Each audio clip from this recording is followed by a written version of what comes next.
Good evening, everyone, and welcome to Let's Talk with Carrie Jemii. I am super excited to be here tonight, as always, and I'm happy to have you here as my audience. So tonight, I'm ending a month of love with talking about happily divorced and how it is possible. I must admit, I was one of those individuals that did think that you shouldn't believe in divorce and things of that nature, but after having friends that got married and people who are dear to my heart, I started to see that sometimes you can be not compatible with someone, or they hurt you. And it's a type of hurt that sometimes can be, irreversible. So I know that, there will come a time where what you thought was going to be your happily ever after becomes something different. And so tonight, I kind of want to talk about how to navigate through those waters when something that you really wanted didn't work the way it did, or maybe, it worked the way you did want it to work in the end, So we want to talk about how you get over that. How do you merge into the next area of your new normal, right? And so I can't do that by myself because I have never been married. And so I can't even explain what that's like. So I have two special guests that I'm going to bring in pretty soon that both have experienced divorce and are happily divorced now. And they're going to help us navigate the conversation tonight. So my first guest is my cousin, Jelanie R. And my next guest is my good friend, Carissa, here in Atlanta. How you guys doing tonight? Hi. Doing great. Great. So just to let you guys know, throughout this platform, we will have people who will make comments, as you can see, and they will ask questions eventually, okay? But before, they get to their questions, I'm going to get the conversation started, all right? So you guys know what the topic is, right? No, I'll just act this. All right. So real quick, we're going to fire off these first few questions just to get the audience engaged and knowing, the conversation. So we'll start with ladies first. Just real quick, tell me, how old were you when you first got married? I was 33. 33. What? You look 33 now. Wait a minute. How old were you, Jelanie? I don't remember. You don't remember how old you was when you got married? I actually had to think about it first too, because but if I had to really put a number out there, I believe I was like 32. Okay. 31, all right. 32. Okay. And now, how long did you guys date the person that you were married to before you got married? Ladies. Almost 2 years. Okay, almost 2 years. Jelanie? It was 18 months. 18 months. Okay. And how long have you guys been happily divorced? It's 2013. So that's what 8 years? Yeah. Yeah. And for me, it was, 2007. It's almost 9, 7. I'm not good with the dates and times, and that's probably bad because I may have blocked it out or whatever. No, but it's been 3 years. Okay, 3 years. Okay. 3 years. Okay. So let's dig a little deeper. All right. 2017. Okay. Yeah. So after in your marriage, were there any, at what time during your tenure of your marriage did things start to turn and you knew that you were probably going to head down that road for divorce? And were there any signs that you saw that helped hint to that direction? Me first. You can go first. Yeah, either one. Well, I was married for maybe 4 years. So first year was great. And then after that, I just slowly kind of got worse. So maybe the second or the last year, I pretty much knew. Okay. And of course, in your mind, you're kind of trained to make it work. You got to make this work because that's what it says. But my motto is you only have one life. Mm-hmm.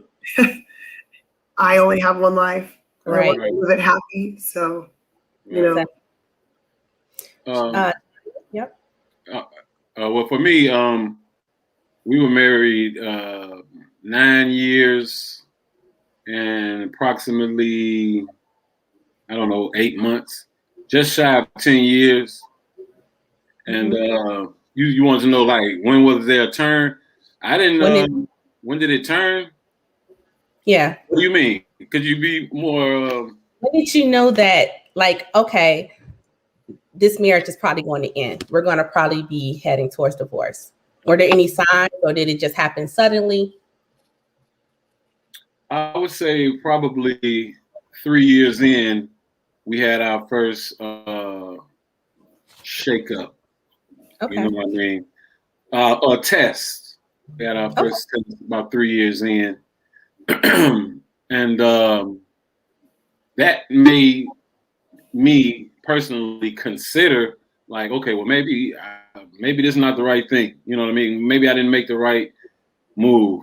You know what I mean? I didn't consider divorce in that incident, but that was the first, like, made me think that we probably won't.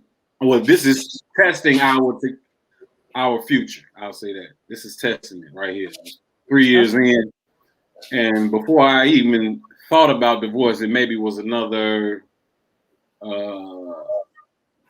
maybe year or two.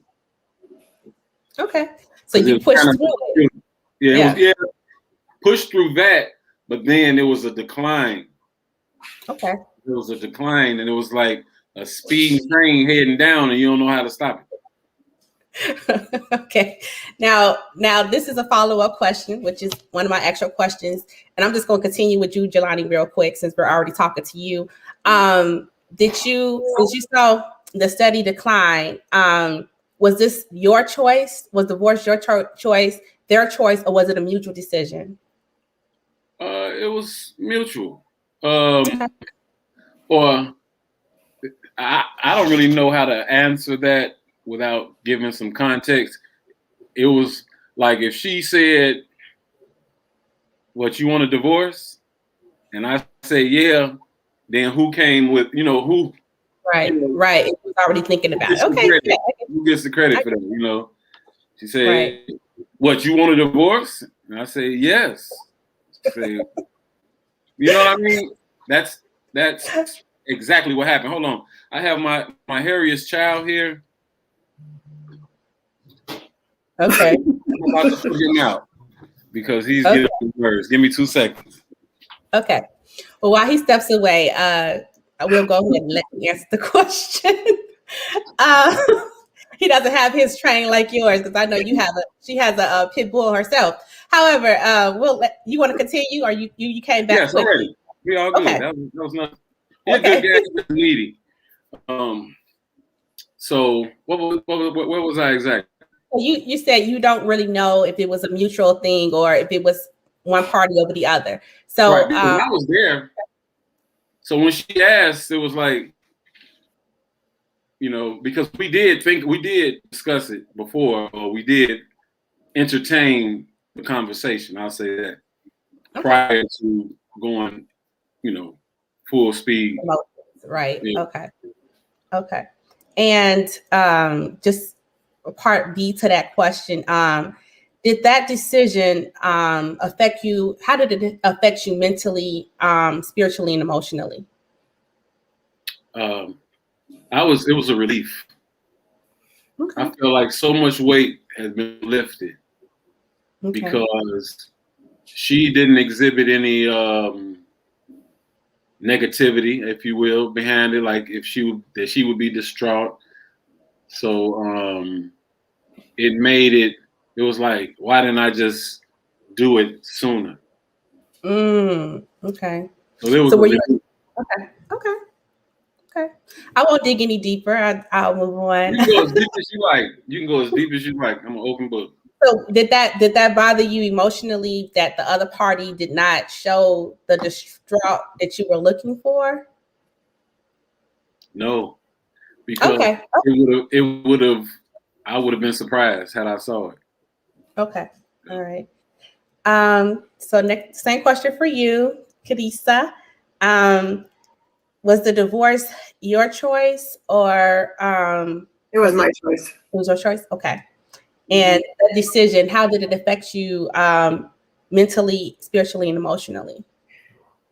Well, to be honest, I stayed as long as I did, and it even wasn't that long, mostly for him. So I felt guilty, really. I felt guilt. I didn't want to hurt him. Okay. That's what made me stay. That's what made it hard. I felt better. I felt free. I felt like, oh, thank goodness. It was like a weight lifted. But the guilt that I hurt him was really hard. Really hard. Yeah, that was difficult. So we had a question that came up, and I guess this is a good time to kind of interject it in. And so someone mentioned knowing that God is really opposed to, divorce, depending on your religious background. Did that have any true, how did that affect your decision too? I know you, like you just mentioned, we'll just keep going with you right now, that you felt like, okay, this is hurting him, but did your vow to God, did that have any play in it, or you knew that this just wasn't the best thing for you? It wasn't the best thing for either of us. Right. I mean, I couldn't make it just about me or about, like, why should he be married to someone that didn't want to be married to him? It wasn't fair to him. So that cliche saying, it's not you, it's me, but it really was. And I didn't even feel fair to him to stay for him. He deserved to be with someone that loved him just as much as he loved me. So I stayed with him maybe because of the religious reasons, because we shouldn't divorce, because of God, because of these things, but it wasn't fair to him at all. I know how I treat someone when I am deeply in love with them, or when I want to fight for everything. And when that wasn't in me, I didn't treat him the way he deserved. So it was for him. So I have a question for you, Carissa. Yes. So did you think that it should always be like when you're in love with someone, you think that experience of being in love, you think that should transfer throughout the relationship? Oh no, there's dips, ups and downs. It's work, it's a fight. You know what I mean? It's all of that. You're not going to have that blissful year, the entire relationship. I don't expect that at all. I think I entered it in the beginning. I felt like he was perfect for me on paper, which was the wrong way to look at it. It was the great decision to make because it made sense, not because I was heartfully in it.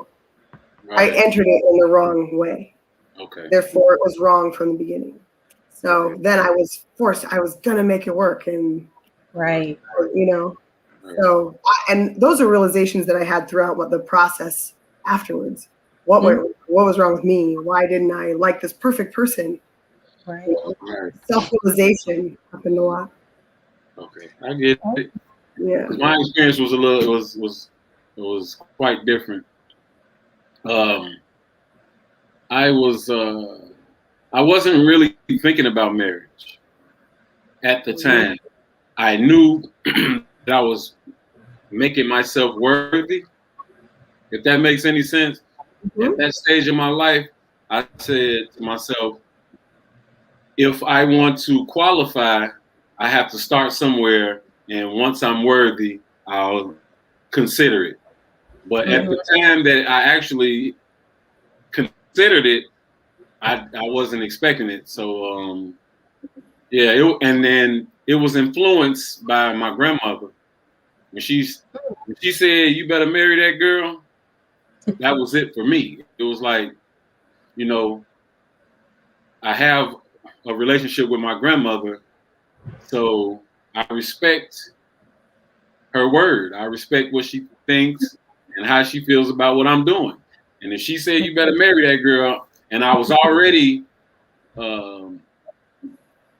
in love, if you will, I said, okay, well then let's do it, because I didn't expect to be in love. I thought I was a little outside of that scope. So yeah, so it was a little different. So it didn't make sense.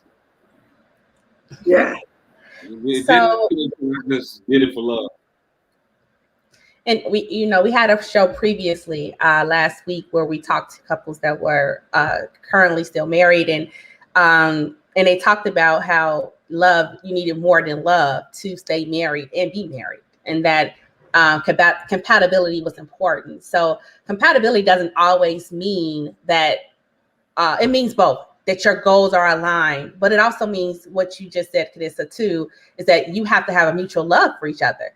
That's being compatible. You're not compatible if someone loves you more than you love them.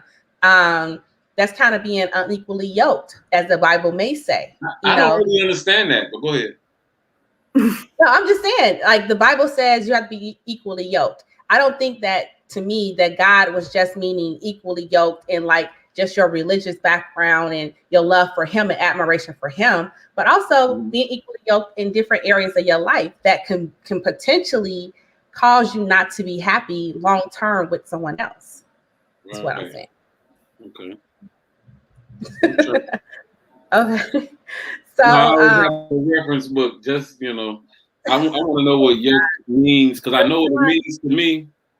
Mm-hmm. I know what yoke means to me, but I wanted to know what yoke means by definition. Spell yoke. Okay. Y-O-K-E? Yep, like an egg. Exactly. Y-O-L-K. I thought it was, Y-O-L-K? L-K. Oh, okay. What do you say? Y-O-K-E? Yoki? Like yoki? Yeah. Nah. Yolk like an egg. Right. Okay. But it says the same thing. It says yolk.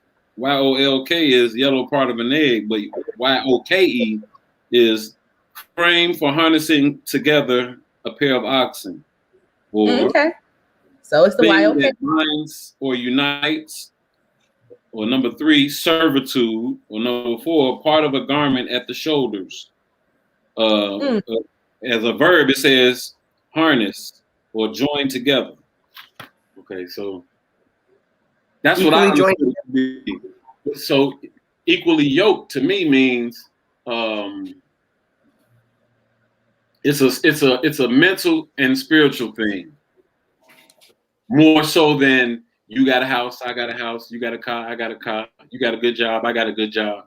Most marriages are based on those parameters. Mm-hmm. Like, you got your stuff together, I got myself together. We equally yoked. But a so-called high-value person, male or female, will see it a little bit different. They might have a loft downtown somewhere and a Maybach, and you have an apartment in the suburbs and a Toyota. Now, both of you have homes, both of you have cars, but this person doesn't see you as equally yoked. Am I making sense? Yeah.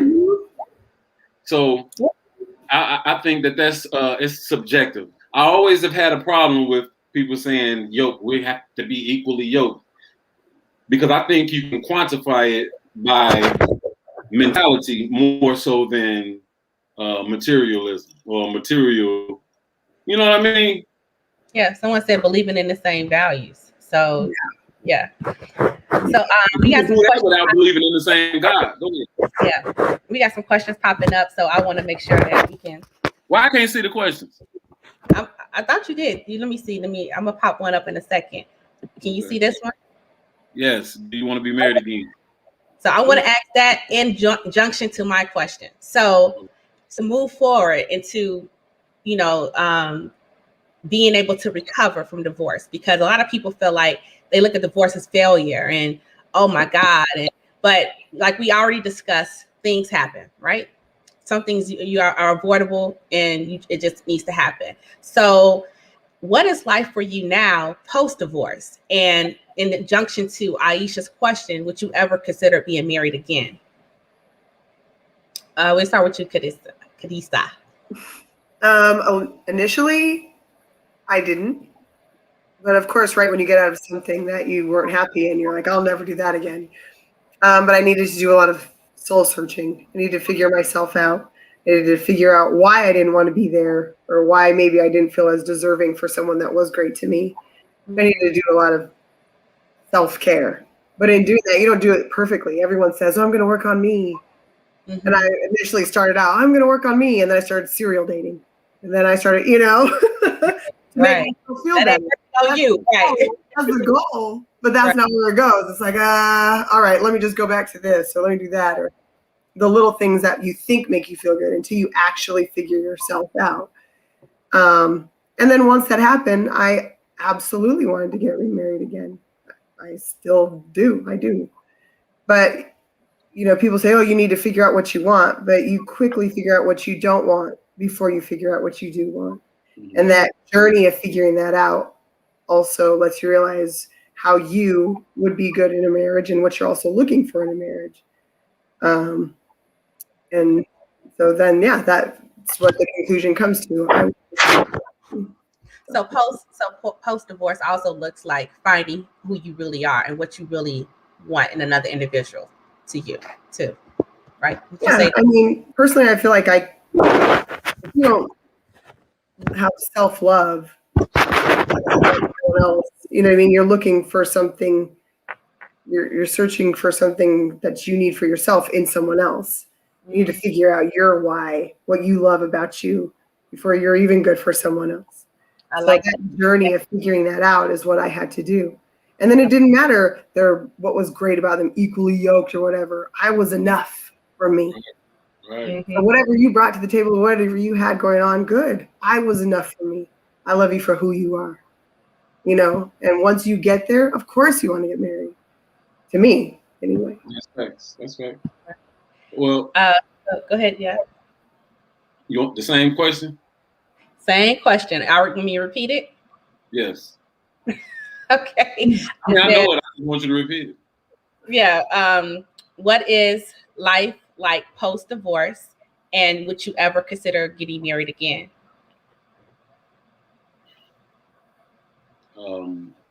As I said, after being divorced, like that entire process was a weight that I can't even explain being lifted from me. So the freedom of mentality, because what I did in my marriage was attempt to merge my mentality with my wife. And that proved to be less than favorable. So the whole process was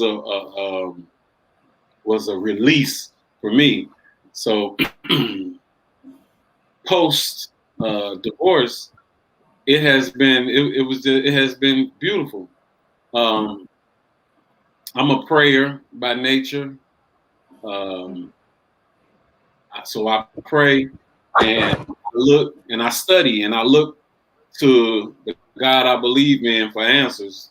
And as things developed in divorce and after divorce, it was just such a wonderful release for me in terms of dating. And I told God that I didn't want to be confused. I didn't want to be overwhelmed. I want to know what's good for me, because when I got married, I became a husband. But actually, I was a husband before even becoming married. That's a whole nother story. So post being married, I'm still a husband. So anyone who chooses to date me, ma'am, you're dating a husband. So I'm gonna be a husband. I mean, authority comes with that. Assertiveness comes with that. These are things that I know that husbands have to have, qualities they have to have before even being a husband. I was that before I got married. So, but that, like I said, so it's been great. It's been great. And to piggyback or ponyback on what you said, finding yourself, even discovering more parts of yourself that you didn't even know you had. He's like, dang, and it's a relief. It was like I'm saying, it was a relief for me, because it's like now I get to enjoy that aspect of myself. I get to learn that for myself. Like I said, before that, I'm trying to merge mentalities. We supposed to become one. So let's become one, mentally, spiritually, and physically. I take a lot of things literally, like mentally. Okay, well, it's gonna be mental. Spiritually, hey, it's got to be spiritual. Physical. If I'm working out, baby, work out. That's all I'm saying. Whatever, you might play tennis. I lift weights, but play your tennis now. Because I'm gonna be like, play tennis this week. You understand what I'm saying? I'm just a real literal type of dude. Like, I'm just. Okay. No, but I understand what you're saying when you say, even when you're single, you're still a husband, because and my friends kind of say stuff to me, as you know, Carrie, because I'm very much a caregiver. I love to take care of people. So when I'm with someone, I go above and beyond in that aspect, like a wife without being their wife. So I also needed to kind of step back with some of that as well, but it's a natural thing that makes me feel good. I love to do those type of things. So I'm naturally a wife that way without being a wife. So I understand. Right. Absolutely. So we're going to go to the next question. Again, another one from Aisha here. Do you believe you can spend your life with someone? So basically, I guess it has this experience kind of made you feel like this is not possible. But I think it kind of goes into the question about would you get married again? So I guess you do. And I will. You will. Okay. I know my friend is, so. I do believe I can spend my life with someone, but it's also making sure that you're friends. You have to be friends. Yeah. What do you mean by that? Because the reason why I ask what do you mean by that is because I don't believe men and women can be just friends prior to a romance. I don't believe that. As a man. Prior. I'm saying, like, I don't believe in male-female relationships that don't have, these marvelous, these wonderful beginnings. Like, I grew up with him. That's my brother, period. Like, I grew up with this person. I can't possibly see them as nothing other than, to me, that's marvelous stuff. But if you meet someone on the lam, like you met them at church or you met them at the bar or you met them wherever you met them, to establish a relationship that's 100% platonic, I think is almost impossible. So what do you mean? Huh? It's funny you say that because last week on Happily Married People, we have marriages from 7 years, 15 years, and 50 years, right? And 15-year couple that was married had been together 20 years. Each one of them on their own said that friendship is important, that they have to be friends with their spouse and best friends. And that one of them kept reiterating that's the reason they jammed so hard. I agree 100%. I just know for myself that develops after, the respect is established. That like, okay, I'm considering this with you. That happens after that. It doesn't happen like I meet a young woman and I say, hey, you want to go to the Bulls game with me? And she say, yeah. And we just really hit it off. We're friends. All we talk about is friend stuff. Nothing's off limits. Mm-hmm. I'm not saying that that's impossible. I'm just saying in my experience, it's highly unlikely. All of that develops after you, to a certain extent, commit to growing closer together. Like say, okay, I'm actually considering you further than now. My granddaddy told me, never date anyone you wouldn't consider married. And it took me to actually well into my adulthood before I understood that. I'm like, I just want to date and have fun. I ain't trying to get married. What he was saying was, if they don't fit that bill, why waste time? It's going to be a waste of time, and it could be dangerous. That's really what he was saying. Like, it could be dangerous. Could be dangerous. Spiritually, it could be dangerous. Mentally, it could be dangerous. So. Okay. Well, I know you was answering the question about being friends with someone, Carissa, and how important, how you would take your, I guess, approach your next spending your life with someone. You were saying something like that, or are you done? You want to move to another question? I mean, I do believe in being friends. I don't think it happens after. I think we develop our friendship along with our relationship. So it's not like I'm just into you and I'm attracted to you. We can hang out together. It's not just this physical thing. It's not like we're just trying to get deep into. We can kick it. We can go out and go hike together. Whatever we both like, we can go laugh and enjoy whatever we enjoy doing together. That's friendship. It doesn't have to be a romantic thing every time. It doesn't have to be about our relationship. It's us, two people that enjoy hanging out and having a great time together as friends. So we are friends as well. Okay, so I agree with that. But you specify like as friends. So friends never are attracted to friends. I'm saying if you're already dating, so obviously there's an initial date. You know, someone asks someone out, you go out on a date, and typically it's like, oh, I'm attracted to that person, or they're fun, or they're this. But can you just hang out with them? Can you be friends with them in the process of building this relationship? Right. That's important. Right. It is. Right. I think that's what we're trying to say. I think that it is a separate difference. It is a huge difference between platonic friends. Yes. Friends that they weren't your friend at first. They were someone that you were attracted to, and then they became your friend in the process of you dating them. I think that's more truthful and realistic. Yeah. Because now, I look at your friend circle and be like, "Ooh, I marry her." Oh, ooh, I marry him. No, because I don't look at my friends like that at all. Right. So, definitely. Right. All right.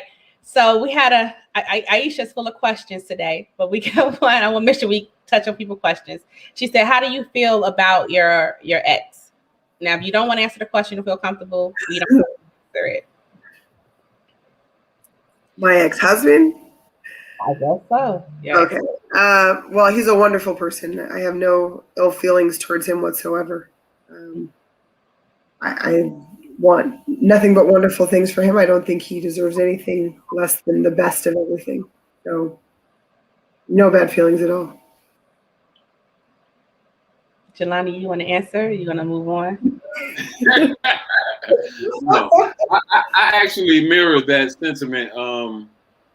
I really believe in my heart that she deserves a wonderful life beyond who we were. And I do not have any ill feelings towards her. I mean, I don't think I do. I don't feel it. Like because I'm also considering, what do you call it? When you go see a shrink or something? What do you call it? No, it's not a shrink. A therapist. I'm excited to go into that space because I want to learn some more things about myself that I have questions. Yeah. We talked about that. We had a show on that. You can go back and watch it, but a lot of people feel like that has helped them tremendously. Like I had a friend that was going to also join us for this conversation, but something unfortunately happened. But she had to do those and take those steps, and it made it. You can see a glow on this girl, literally, like just how much weight she was able to lift off and talk through things. Because, not like I said, everybody that go through this walk is not always pleasant for them. So, and you deal with that. What did I do wrong, or what could I've done different, or how So having that conversation definitely helps. Having an unbiased person, which is what a therapist is, someone that doesn't know you and can have this unbiased opinion. Helps. And I got a good therapist for you. That I would think if you want me to refer somebody, but he's a man. But I'm person that I really want it, because when you ask that question, and I can just say, man, I don't have any ill feelings toward her. I want to know that that's true. You know what I mean? I want to, because I think it is. It feels true. Great about a therapist for something. Maybe I'm They ask suppressing. questions. Yeah, I just want to know that it's 100% because, because we parted ways on less than favorable terms, but we were able to elevate beyond those terms. So, yeah. Another question that we have from the audience is, what lessons have you both drawn from marriage and divorce? Ooh, what lessons? I would say, well, the lesson that I said previously, just in divorce, is really figuring out myself before I'm ready for someone else to be involved in my life. That was huge. That was a huge lesson. You know, I wasn't ready, and not ready just for myself. I wasn't ready to be his wife. So, you know, figuring out. That's being real honest. Yeah. Yeah. It is. You know, I can't make it all about me. Mm-hmm. A lot of people do this, you know, don't do this enough. And then, well, this is why, and that's why, or they make excuses for why they're that. Well, I like this. It's not good enough. You know, if I already know that I'm like that because, then that means I can fix it. And so I did a lot of that.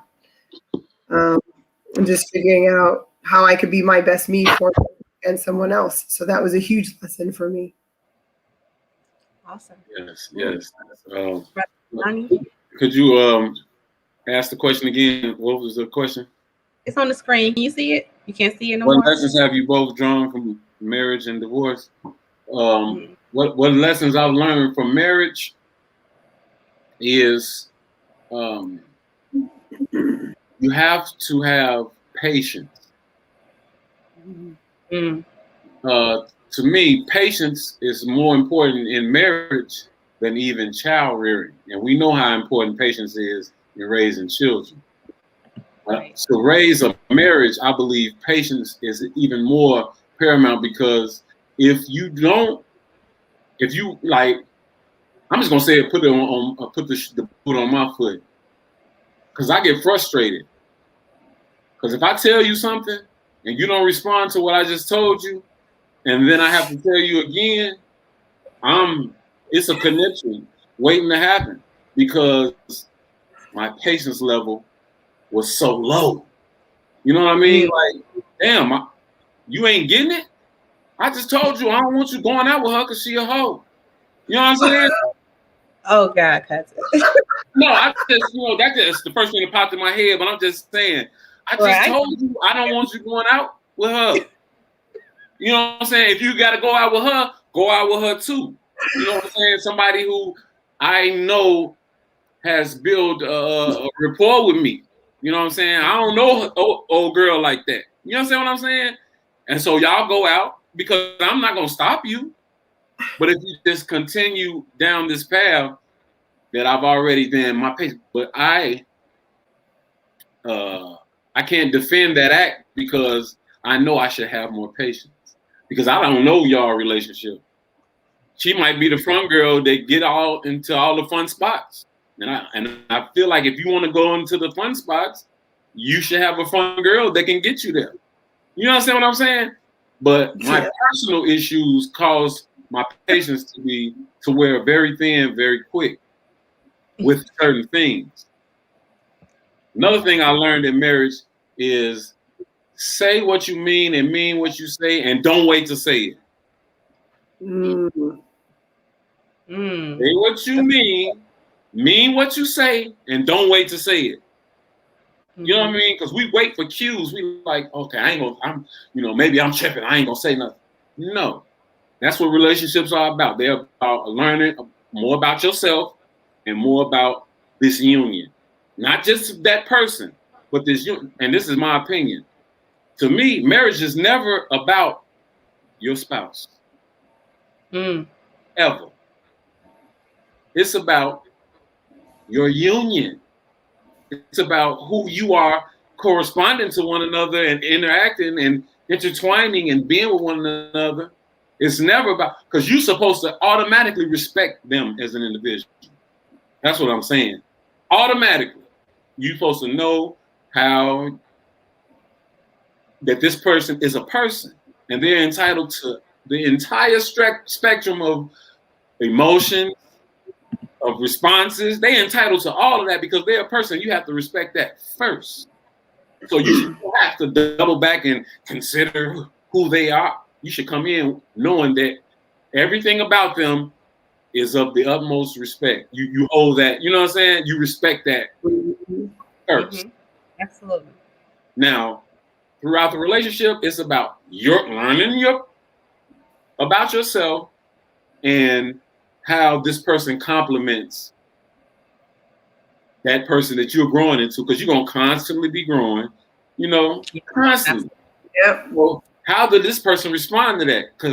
And it should be great. That's why I think marriage is awesome. To speak to the second part of the question, which was divorce. What did I learn from divorce?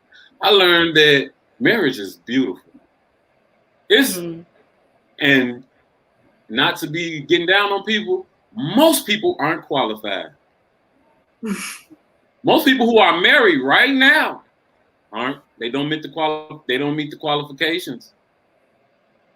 Most people that are in relationships hoping for marriage, you don't even meet the qualifications. But then wait, let's pinpoint right there. Because you're saying some stuff there. But what would you feel like are some qualifications so that we can help our audience? What do you feel are qualifications that a woman and a man should have to be qualified to be married?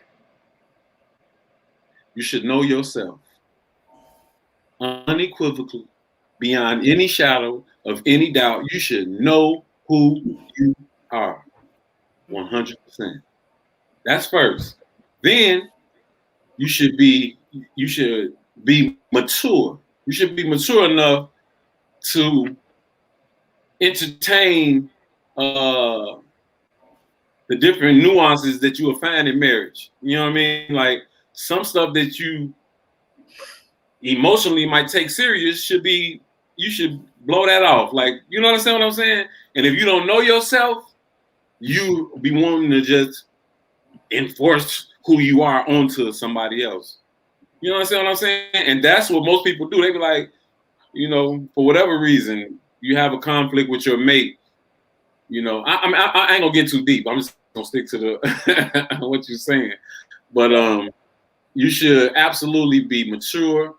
First, you should know yourself. You should be mature enough to handle these situations that's gonna come, because they're gonna come. And you should be willing to grow. Go ahead. Huh?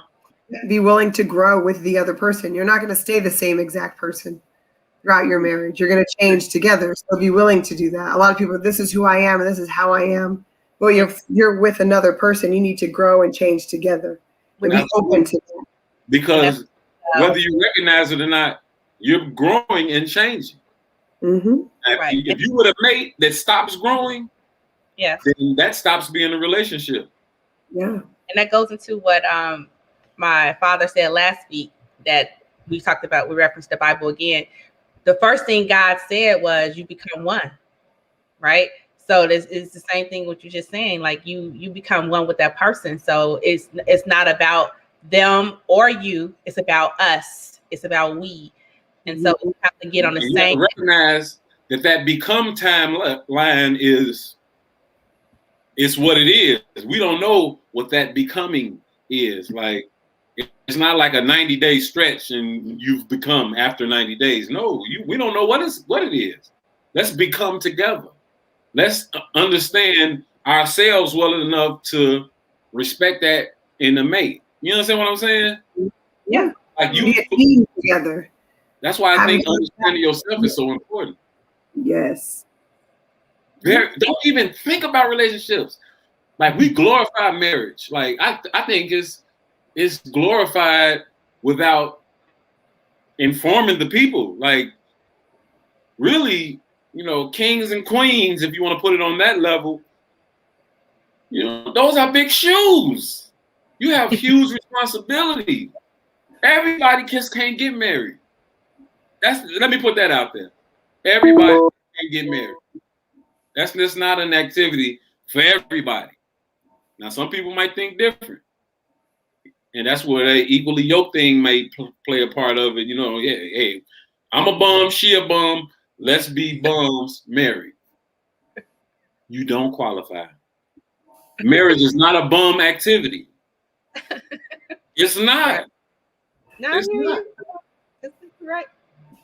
Well, I'm gonna ask. I got one more question, and we're gonna kind of wrap everything up. We've been, going a little minute here. Yeah, I'm sorry, I ain't even started my little 3-minute timer. I've been running off. Go ahead. That's okay. I know who you are. It's okay. But I just want to, you guys gave a lot of good nuggets, and not even just talking about divorce, but I'm glad that Janelle asked that question about what you learned about marriage, because it is true that you guys both feel like marriage is possible again, and that it all comes about having the proper preparations and steps taken before you take that leap, so that you can avoid having the conversation that we're having now.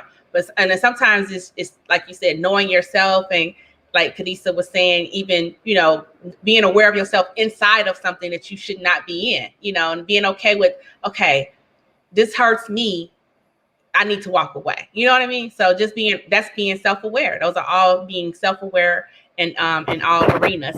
So my last question, we'll go with ladies first, is if somebody was considering divorce and they were fearful of making this decision because of the unknown or because of people being judgmental, what would be your advice to them?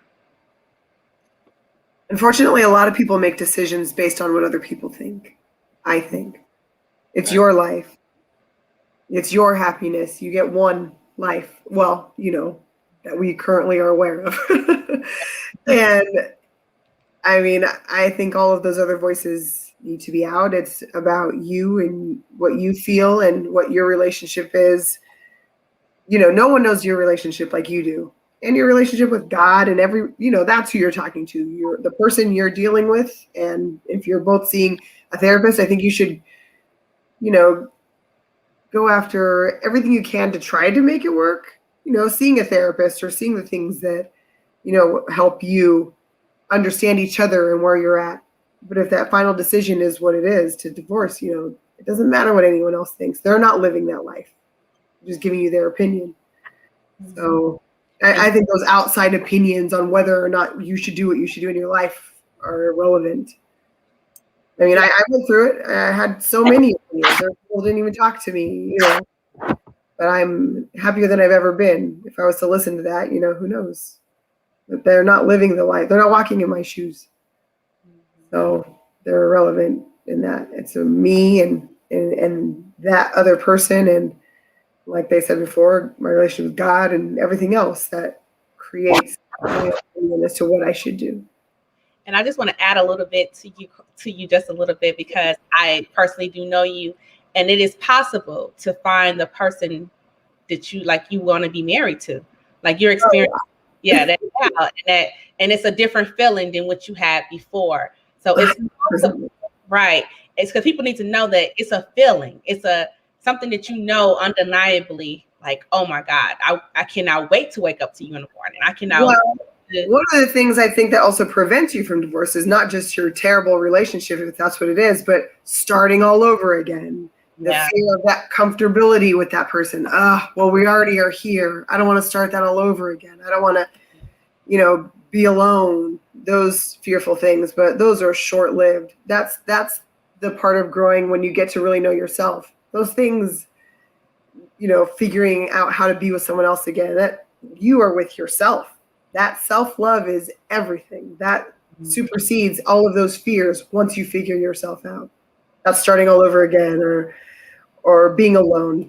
You're not alone. You got you. You got God. You got, that other person that you find when you're meant to be with them. There, you'll know. You will. Go ahead, Cut. Somebody take us on out. Okay. Now, what's the question again? I just want to answer it. Yeah, right after. Yeah. Be up all night because I know your personality. What would you say to someone who was considering divorce but fearful of what the unknown is, like, or like Carissa was saying, they're worried about what somebody else is going to think, so they're standing it for the wrong reason. So what advice would you give someone who's considering divorce? If you're considering divorce, then I would actually search my soul first. Because because it's a different thing if your mate has been giving you signals like they don't want to be in the relationship and therefore you're considering, that's one thing. But if you're honestly considering divorce by yourself, then search your soul and ask yourself why. Ask God why. Go into your quiet place and be by yourself and ask why. You will, without question, get an answer. You might not want the answer. You might like, dang, that couldn't be the answer. Yeah, it's the answer. You have to trust yourself. If you're not able to trust yourself, why are you even getting married? That's what I'm saying. We're dealing with a lot of people that could reconsider their qualifications to even be married. Did you fit the bill? And if the answer is no, and now you're considering divorce, search your soul, because you might just need to do it. Because if you continue along a destructive path, we don't know how destructive it can be. We don't know what the collateral damage would be. God forbid you have children. God forbid you have children, because now you have set the precedent for them to have destructive, ideas about marriage. And you didn't even have that conversation with your kid, but they're experiencing it right along with it. You understand what I'm saying? And maybe it's more important that you sever those ties and show your children that it's okay to be who you are, and to admit that you made mistakes that are of a paramount. They're huge. This ain't no little mistake. I got married, and now I want to be divorced. You know what I mean? Explain that to your 7-year-old. Yeah. That's what you have to do at that point. So again, the advice I would give them is to search your soul and trust what you find. That's good. If it's power forward. By all means. This is not a light-hearted undertaking. Marriage, I'll say it again, in my opinion, 80% of the people who are in relationships, including married, don't qualify. And if you want to buy my book, 100%, because 50-50 is dead, I will give you further details on qualifying. And you may agree, you may disagree, but you will definitely be entertained. You said 50-50 is dead? That's the title? 50-50 is 100-100. Everybody knows the 100-100 symbol is red, and they got the 2 lines under it. 100-100, because 50-50 is dead. 100-100 is an equation. It's a fraction. 100, line, 100. 50-50 is dead, in my opinion. Even by my definition, 50-50 go right together if you can admit that you're 50.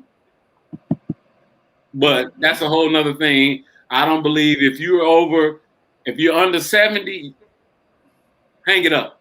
Go work on yourself. Don't do marriage. That ain't even in your, you understand what I'm saying? Say that because we know some people that got married over 70 and they're happy. I ain't gonna agree with you on that. Say that again. You said don't get married if you're over 70? If you're under 70. Oh. It's a in my opinion, it's a measuring up process. Marriage is huge. It's not just the pretty shit walking down the aisle. Marriage is humongous. It's an undertaking that most people don't even have the stomach for. You understand what I'm saying? It's until you are with someone who are going through an ailment and you feeling that ailment with the person because y'all are just that connected. They going like, you know what I mean? Mhm. They're experiencing a health scare. You understand what I'm saying? And now you going through it with them. You can't just bag out. You don't have your own, that's immature to think that you can, hey, well, that's your dick can't get, pardon me, your penis can't get hard. I can't be, cursed to that. It's not a curse. Y'all are married, right? You have risen to the caliber of being married. Because if that's a problem for you, y'all ain't had no business being married. You weren't mature enough as a woman to be married. My opinion. Yes, absolutely. So yes, I appreciate you guys joining in, and I appreciate all your key advice. I appreciate it. Like, I think that a lot of people were helped. We had a great audience of people who stayed through the whole time. So kudos to you guys for that. If you want people to follow you or anything, or you got any projects, you can plug it right now. Ladies first. No. Some real estate agent. My book. It's going to be available on all platforms, maybe the second week of March at the earliest, maybe late March at the latest. The book is done. I'm looking for publishing. I already spoke to the host about, publishing. The book is done. Like I said, it's very entertaining, if nothing else. And I'm just hoping to help one person, because I am fully subscribed to the notion that marriage is huge. It's not a small undertaking. It's not a small undertaking. Divorce, it shouldn't even be a part of the conversation. But we all know that it is, based on our not being able to measure up. I could go on forever about that. And you know what? You may need your own show about this. You can just do 100. But I am 100. I appreciate it. I can admit I'm not 100 yet, but I believe I'm like 98.7. Well, I mean, I don't. People say this all the time, and I'm gonna this is my last comment, that you're never going to be 100% perfect for any situation. You never be 100% ready to be a mom or a dad. Like, life is not intended for you to always be perfected before something happens. But I get your notion. No, trust me, I get in a moment, but not in a marathon. Right, exactly. But understanding how you have to be your best self before you enter into a journey of marriage, because it will try you in all areas and all levels. So I do understand that. Again, thank you guys. And you guys know how you can follow me at Carrie Jemii on all platforms. I think Instagram is Carrie_Jemii though. But yes, you can find me there. And we're here always every Tuesday at 7:30. And I look forward to seeing you guys next month as we celebrate women. So see you guys, and you guys have a good night. Bye. Thanks for having me. Thanks for having me. Bye. Peace.